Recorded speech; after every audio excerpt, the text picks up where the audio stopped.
Hello, everybody. We'll get started if that's all right. I'm opening the meeting. The meeting is recorded. And yes, it's a public meeting which has been live streamed and recorded by the council. And there's no member of the public present or online, as far as I'm aware. Press online. Okay, Daniel Mumby's online. Okay. Hi there, Daniel. There are no planned fire drills this morning, so the alarm goes off. Please exit the way you came into the reception. I will now continue the meeting as per the agenda published. Appointment of the chair of the subcommittee. Can I ask for a nomination for chair? I nominate yourself as chair. Have the second that. Thank you. Okay. Any apologies for absence?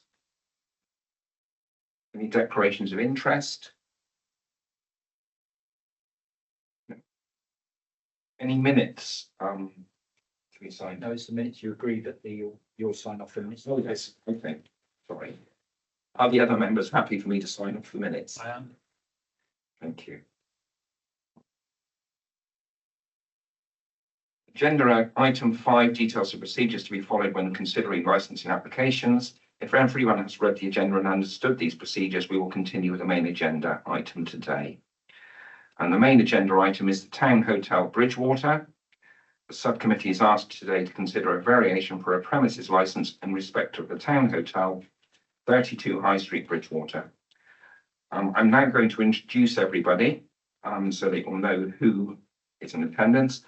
My name is Simon Carswell. I'm the Somerset Councillor for Street.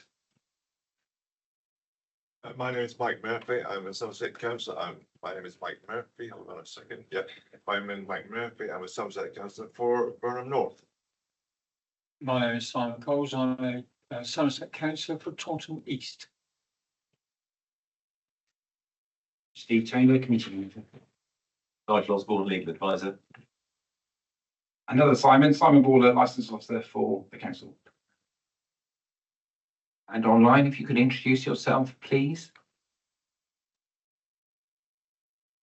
Good morning, members. I'm David Dadds. I'm counsel and I represent the applicant.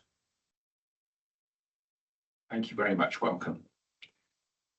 Okay, we'll go straight on to the presentations. Could the licensing officer present their report, please? Thank you, Chair. So on the 8th of July 2024, a full variation for a premises licence was received, an application was received and served on the Somerset Council by Mr. Michael Shepherd, the agent for Mr. Abdullah Ugut at the time. And the application seeked to authorise the licensable activities to take place of supply and sale of alcohol from midnight to 23:59 hours on a daily basis, which was basically 24-hour sales. An objection to the application was received from the police, from Nicola Cooper, the police licence officer, and also from members of the Somerset Council and Bridgewater Town Council.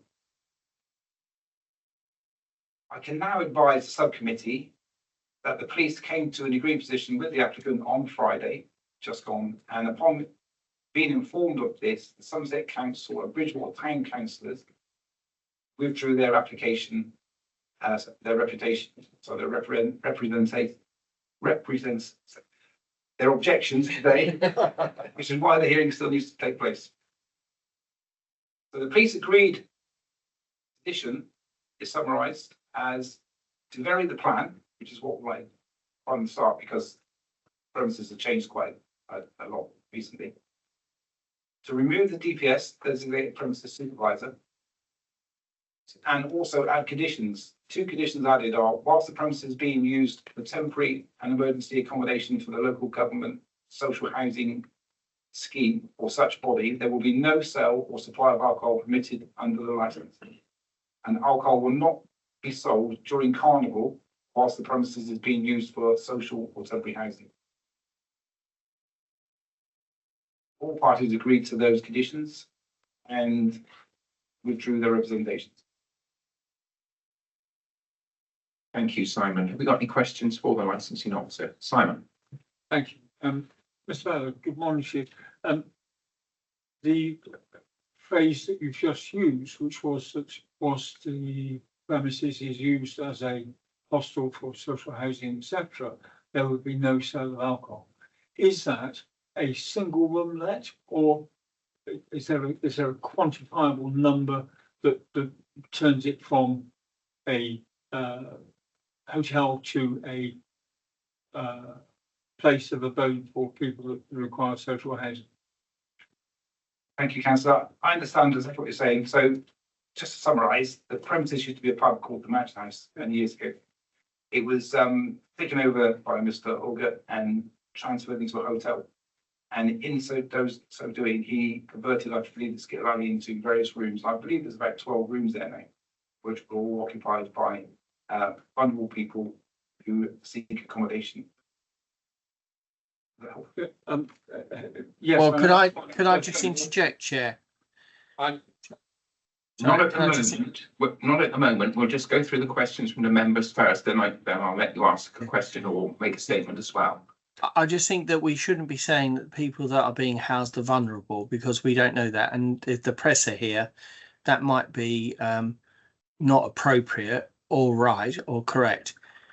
Because people are in social housing doesn't mean that they're vulnerable. So I think we just got to be careful with the language which we use. I hope you don't mind. Thank you for that comment. Okay, Simon. Okay, thank you. Whilst the premises are used for social housing, is there a number that negates the licence? For example, if one room is occupied, does that mean that no alcohol can be sold at all? Or does it have to be, I think you said there were 12 rooms, I'm sure I read in the papers there were up to 20 rooms.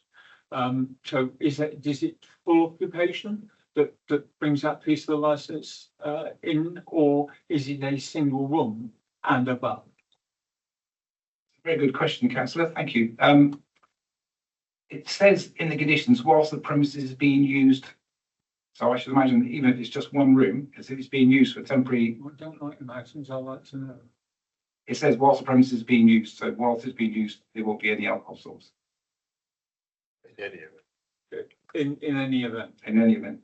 okay. Well, Yeah. can I make sure that's clear in the licensing conditions, Chair? Yes. Thank you. Legal officers. Okay. Mike, oh, sorry, Simon, you got another question. Sorry, Just bring your microphone slightly down, because I don't think. you sorry, can- my apologies. I don't normally have problems having people hear me. Okay, that was that. And I noticed that there's a request, the request of the variation is for 24 hours a day, 7 days a week, alcohol sales on and off the premises. I'm not sure that that's a great, it's quite difficult for me to see a premises open 24 hours a day, 7 days a week, selling alcohol in the middle of the high street. I'm not sure that that's entirely appropriate. The hours have been amended to reflect the same licence that's already in existence at the premises.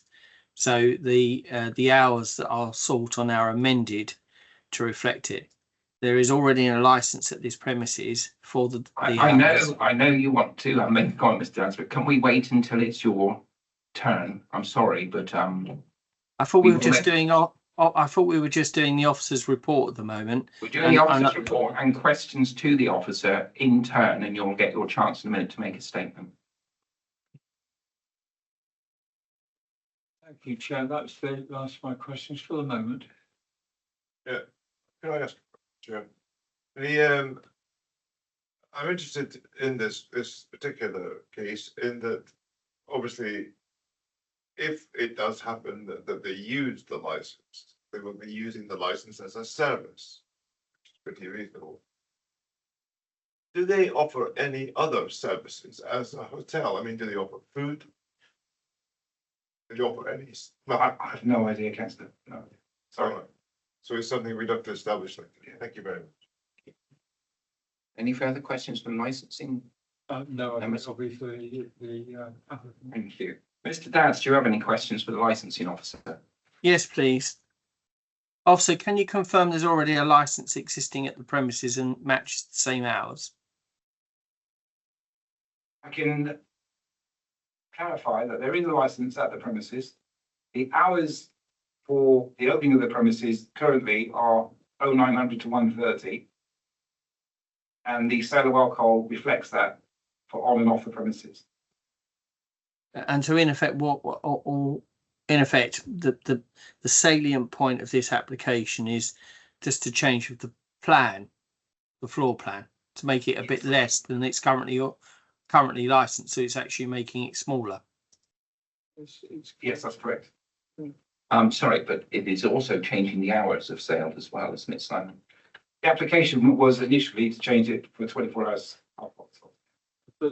Or just so I understand, Chair, we're now saying that it's to keep the hours as they were, which was 0900 to 1:30 Monday to Thursday, 1100 to 0100, I thought, on Friday and Yeah. Saturday, and 12 o'clock midday to 1 o'clock on the Sunday.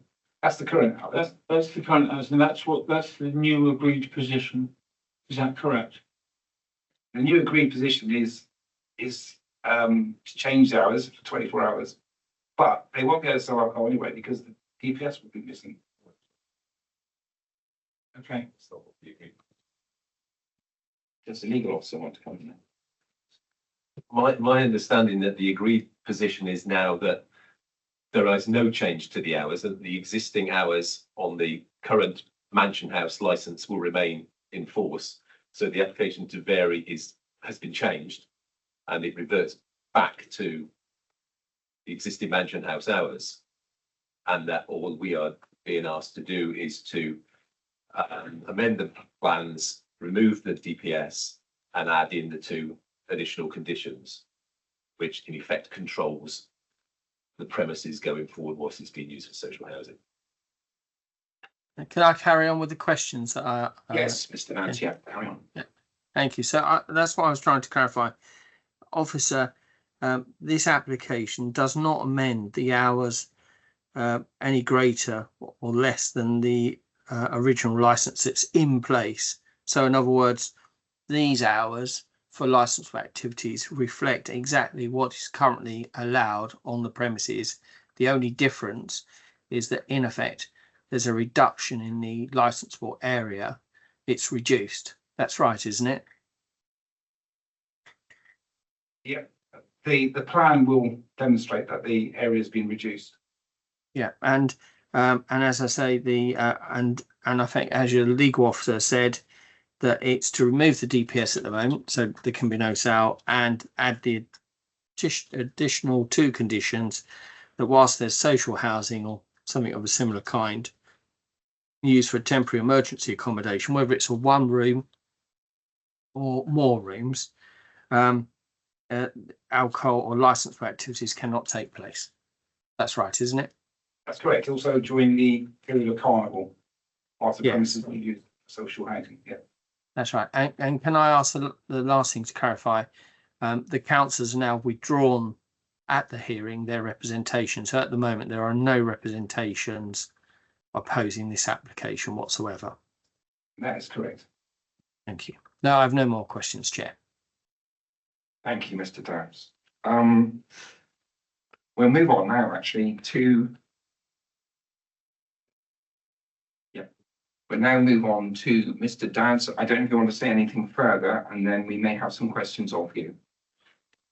So what stands in the way of the legislation makes it clear that if there's no representations, it must be granted.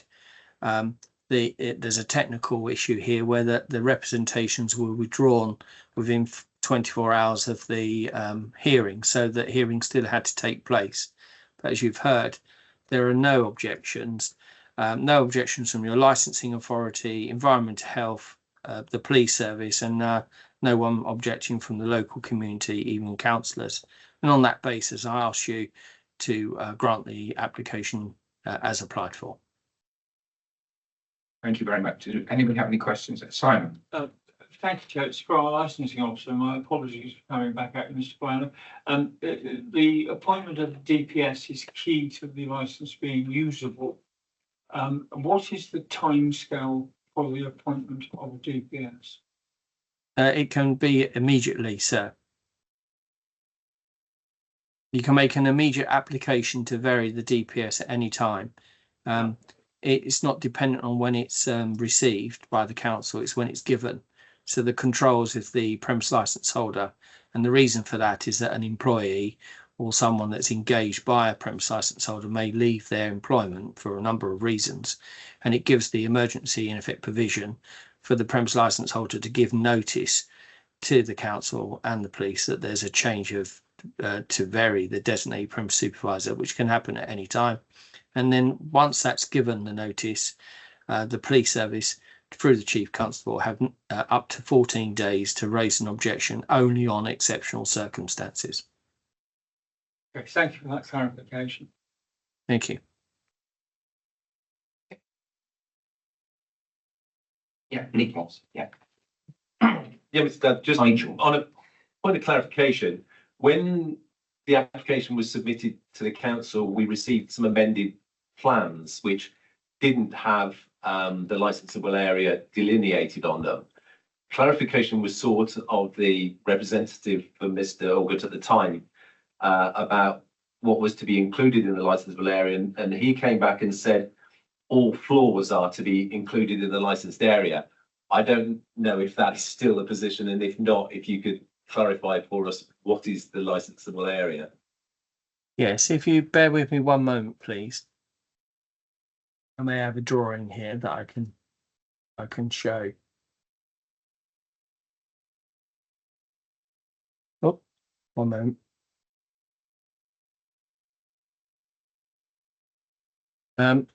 I'll just share my screen for a moment. Modern technology. Can you see the screen?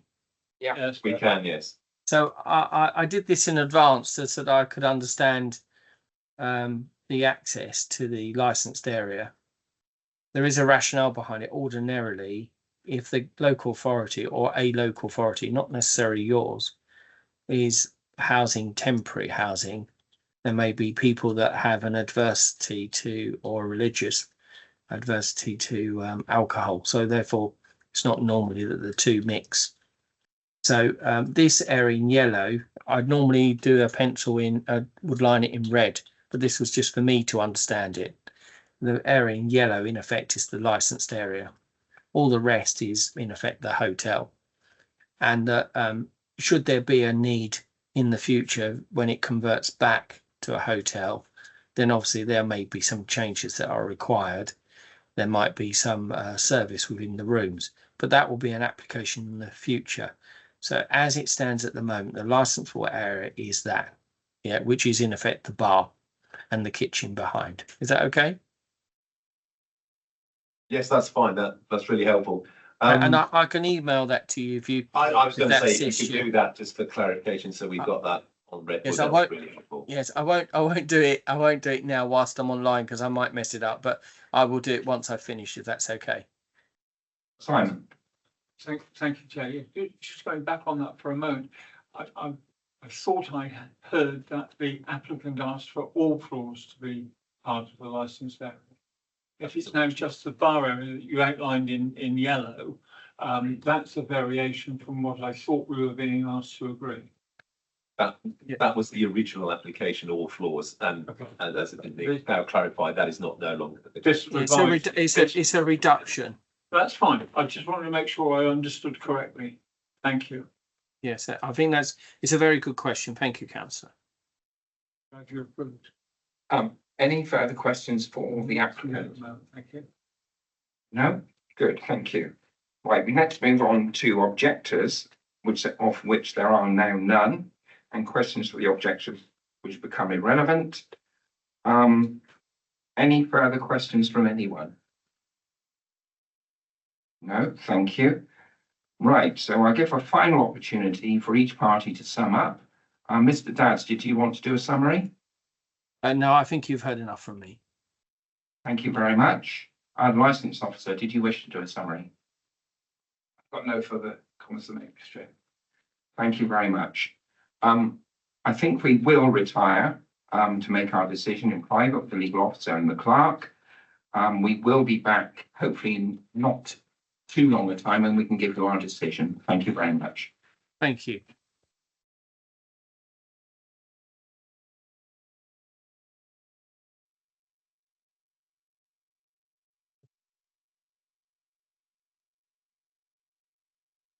Okay, thank you. Thank you for waiting. Hopefully you didn't even have time to go and make a cup of coffee, so we weren't too long. Okay, I'll read out the decision notice. The licensing subcommittee of Somerset Council was due to consider an application for a variation to an existing premises licence from Mr. Abdullah Ulvert for the Town Hotel Bridgewater, Somerset, formerly known as the Mansion House, following representations from Avon and Somerset Police and members of Bridgewater Town Council. As a result of discussions between the police and the applicant, the subcommittee is advised that an agreed position has been reached and that consequently the police have withdrawn their representation. The members of the Town Council have also indicated that because of this agreement, they also no longer wish to make representations on this application. Therefore, the subcommittee, being satisfied that the proposal duly promotes the licensing objectives, agrees that the licence for the Town Hall, formerly known as the Mansion House, be varied in accordance with the following terms of agreement. 1. The current plans of the premises shall be replaced by those shown at the hearing and to be provided. The current DPS, Evgeny Zlatev, shall be removed from the licence. The existing terms and conditions of the licence shall remain subject to the addition of the following conditions. And there's 2 words inserted here that you may want to make a note of. Whilst any of the premises are being used for temporary emergency accommodation from the local government, social housing or such body, there will be no sale or supply of alcohol permitted under the licence. Alcohol will not be sold during Bridgewater Carnival whilst the premises are being used for social or temporary housing as above. That is the decision of the committee. Do we have to say about the 21 days? Not really. No. Yes, Okay. Chair, could you hear from me just briefly on a point of clarification of what you've read out? And I know that the press are present or may still be here. The comment regarding the removal of the DPS. I don't think we need to name him, but in any event, the removal is only because at the moment we're not doing any licensed activity. I don't want it suggested that he's been removed because of any wrongdoing. So I think it ought to be just clear that we have voluntarily removed the DPS for the time being, as there's no licensable activities. Yeah, that's fine, Mr. Banks. Thank you. That's very kind. Thank you very much. Thank you for your time, councillors and council officers. And once again, thank you for allowing me to join you remotely. Thank you. Thank you, everyone, for attending today. Yeah, thanks for your time. Thank you. Goodbye. Goodbye.